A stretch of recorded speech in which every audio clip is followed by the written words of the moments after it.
Le ganamos a un duro rival. Estamos ahí nomás para clasificar a la Libertadores.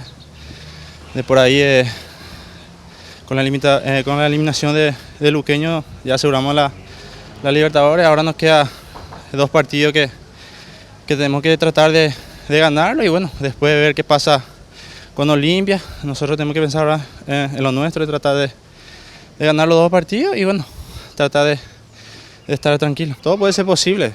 Como digo, tenemos que pensar nosotros en lo nuestro, tratar de hacer un buen partido, tratar de ganar. Vamos a enfrentar a un equipo que se hace fuerte de local y bueno, ojalá Dios quiera podamos conseguir el objetivo que es el triunfo. ¿De Capiatá que se cuida?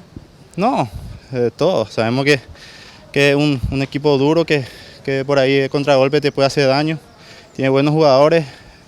Nosotros, como te dije, tratar de estar concentrados, de estar bien parados, hacer lo que hicimos contra Cerro. Estamos demostrando que Guaraní puede mostrar grandes cosas y bueno, ahora tratar de mentalizarnos en lo que va a hacer Capiatá, tratar de conseguir el triunfo.